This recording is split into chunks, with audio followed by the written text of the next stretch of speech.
Springer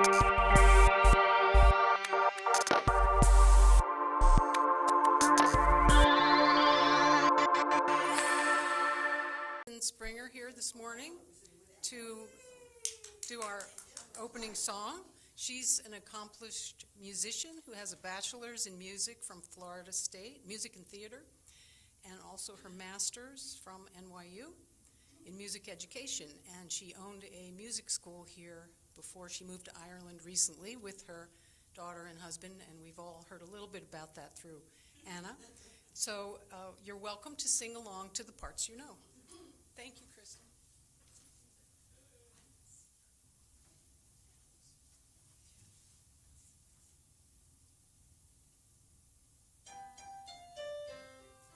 Jingle bells, jingle all the way.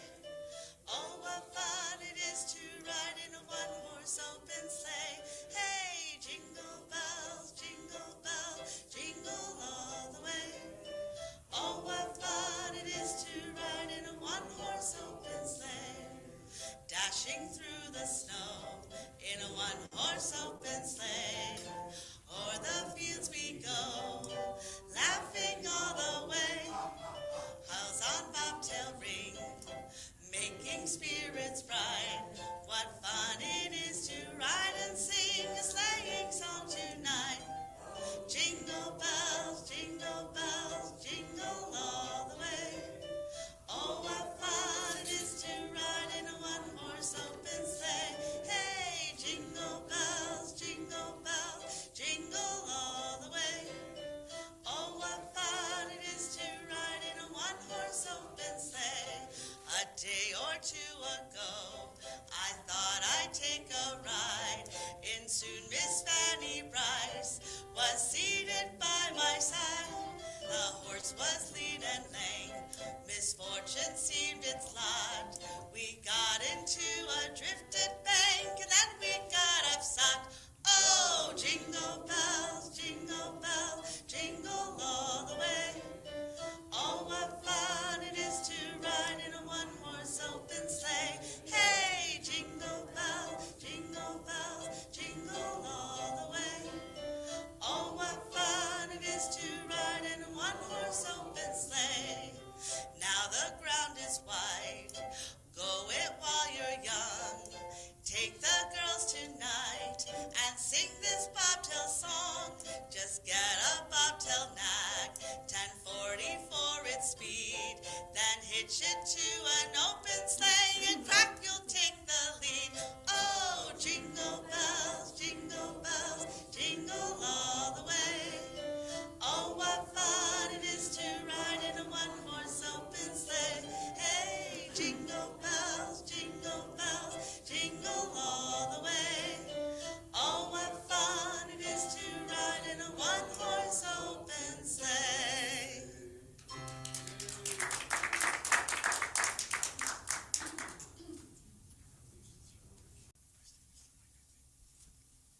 And now it's time for the offertory, and I hope you all will give generously in the spirit of Christmas to sustain the work of the church throughout the year.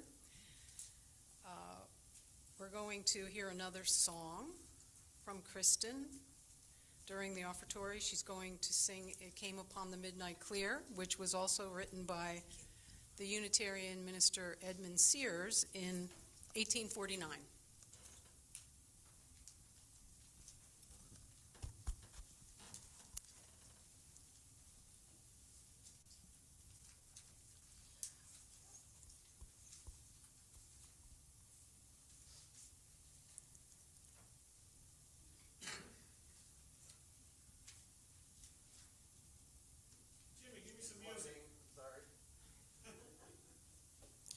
We have a red dot on the microphone. I'm hoping it'll...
Till through the cloven skies they come with peaceful wings unfurled, and still their heavenly music floats o'er all the weary world.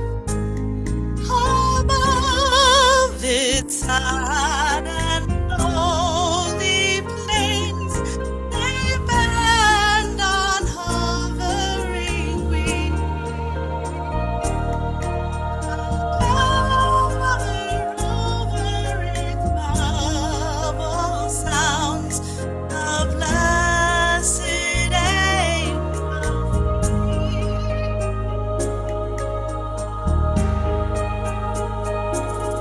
Oh, ye beneath life's crushing load, whose forms are bending low, whose toil along the climbing way with painful steps and slow.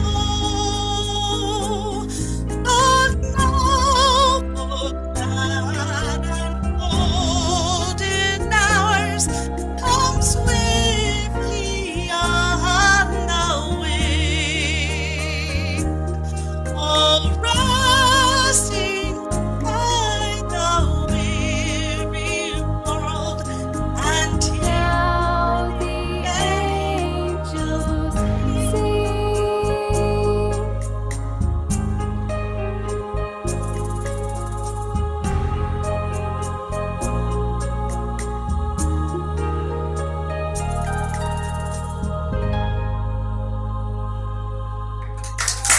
Thank you. Watch what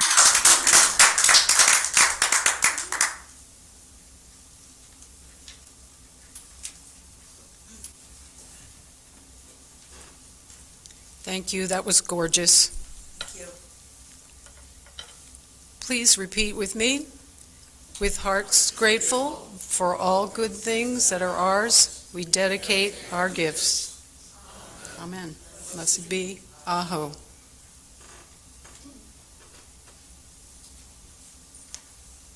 Oh, this has been so nice, Joanne. It has been nice. That was lovely, Chris. I want to introduce Joanne. I've gotten to know her somewhat more personally as well, but we are just fortunate to have her. Joanne Fleiderer is a spiritual minister ordained by Fellowships of the Spirit in Lilydale, New York, and is assistant minister there for 30 years. She was the director of communications for Mathematica and research and analysis firm in Princeton, New Jersey, where she developed creative dissemination initiatives using multimedia, data visualization, and stakeholder engagement. We are so lucky to have her, and I'm introducing Joanne Fleiderer.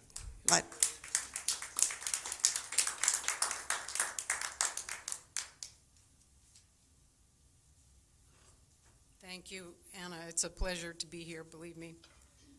So today I'm going to talk a little bit about Charles Dickens and A Christmas Carol. And is there anybody here who doesn't know the story?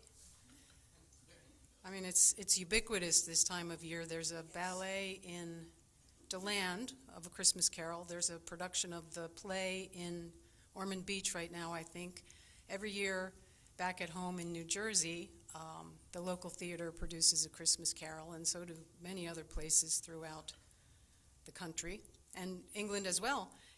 But it's not just a holiday classic, the story about grumpy old Ebenezer Scrooge and his miserly ways, who's visited by three ghosts that teach him the folly of his behavior. It's not something Dickens actually wrote to entertain. He wrote it as a wake-up call because at the time, in Victorian England, conditions were really bad for a lot of people. Children were being put to work in workhouses. Debtors' prisons existed. If you couldn't pay your bills, you got sent to prison. And sorry for popping that pea. There was deep social inequality all around, and this was the Industrial Revolution. There were some very, very wealthy people, some very, very poor people in England at that time. And there was moral indifference to the plight of the poor people. So Dickens was a bit of a celebrity. Authors at that time didn't have to compete with television and YouTube and all kinds of other media. And he was very well known. And so he had a little bit of the bully pulpit at his reach when he wrote A Christmas Carol.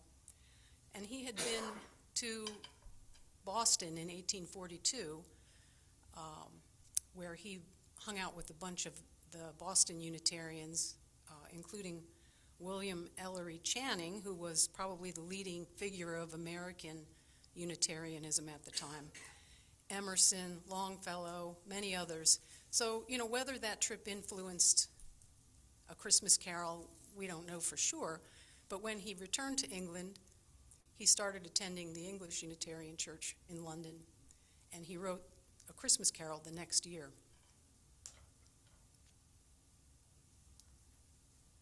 So, all around, he could see poverty, greed, neglect of the vulnerable. Does that sound familiar? Issues that still resonate today, unfortunately. And an interesting fact about Dickens is that when he was 12 years old, his father was sent to debtor's prison, and he was put to work in a rat-infested shoe polish factory at 12 years old. And his mother somehow moved to be closer to the father, and he was pretty much left on his own. And you see the neglect of vulnerable children throughout his work. For example, Oliver Twist, little orphans who have to find their own place in the world. He believed that literature could strike what he called a sledgehammer blow for justice. This was his bully pulpit. He believed that by writing about some of these conditions, he could affect broader change. So today, what do we see around us? The inequality is still here, but it exists in different forms. We have homelessness, economic injustice, racism, environmental crises all around us. And just as Dickens asked his readers to see the poor and the marginalized, we're challenged to do the same now in our time. So the transformation of Scrooge occurred when he was visited by the three spirits. There were actually four ghosts. His partner, Jacob Marley, was the first one who comes to him in the story. But then the ghost of Christmas past challenges him to sort of confront his wounds and his regrets. The ghost of Christmas present opens his eyes to the suffering around him, and the ghost of Christmas future helps him see what kind of world he's going to leave behind if he doesn't change his ways. And his change comes about through compassion and awareness. And this is for the guy who said, this is Scrooge I'm quoting here, "Every idiot who goes about with Merry Christmas on his lips should be boiled with his own pudding and buried with a stake of holly through his heart."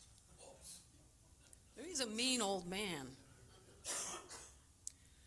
So, what does that mean nowadays? In times of burnout and division and isolation from the pandemic, we read every day about the mental health crisis that's going on in our country among young adults as well as older people. This story is a reminder that change can happen at any moment, that transformation is possible. And I think this kind of mirrors the UU journey toward self-examination and renewal. But if we're honest, there's a little bit of Scrooge in all of us. You know, it's easy to say it's not my problem, I don't have time, someone else will do it. But like Scrooge, we're capable of change as well.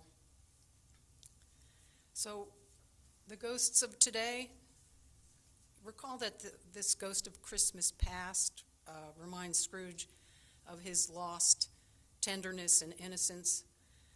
Today, what have we lost? You know, we've polluted rivers, we've poisoned whole communities. These are the things that are our own ghosts of Christmas past. The ghost of Christmas present challenges Scrooge to witness the reality of others around him, the Cratchit family's meager joy, Tiny Tim's fragile hope. For us, it's the unhoused person, the refugee, the neighbor who's struggling to pay bills. And the ghost of Christmas yet to come confronts Scrooge with his own mortality, the ultimate equalizer. And what kind of society are we going to leave behind if greed and indifference persist? Jacob Marley, who's Scrooge's business partner and the first ghost to visit him in the story, says, "Why did I walk through crowds of fellow beings with my eyes turned down and never raise them to that blessed star which led the wise men to a poor abode?" So Dickens invites us to see and to act, not just to feel, but to take action as well. This was the sledgehammer blow that he was talking about. And, you know, modern times, there are opportunities, as we have heard here almost every Sunday, to volunteer, to be an advocate. QCDs, Mark asked me to mention, Qualified Charitable Distributions. If you want to know more about them, he can tell you how to make distributions from your 401k to nonprofits that do good. Climate justice, compassion in every day of our lives. These are the kinds of modern calls to action that we can take from this story. So when Scrooge awakens, he says, "I will honor Christmas in my heart and try to keep it all the year." What does this mean? It means generosity is not seasonal. It's not just Christmas time, that we should be compassionate and generous and keep empathy alive as well. Social responsibility.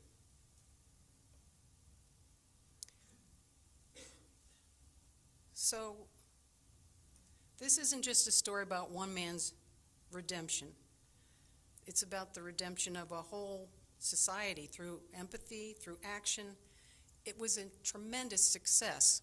As I said, he was a bit of a celebrity already, but this story sold out its first printing by Christmas Eve in 1843. So it had a lot of influence over what was happening at that time, and it actually inspired a whole wave of charitable giving from a lot of the rich men who were part of the Industrial Revolution in England at the time. So it did have the impact that he was looking for. And in today's world, that message is still pretty urgent. Jacob Marley's ghost says, "Mankind was my business." So our business is really the well-being of others around us. And keeping Christmas in our hearts all the year, to me it means living our compassion daily, making justice and generosity and kindness a spiritual practice, not just during the holidays, but every day. So giving back doesn't just help the community, it helps the country, it helps shape the kind of world that we want to have in the future. So even the small acts of kindness resonate.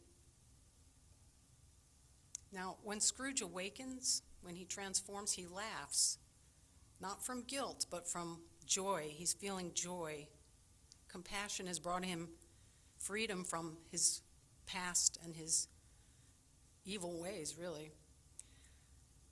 May we awaken to that joy, not only in December, but in every season. God bless us, everyone.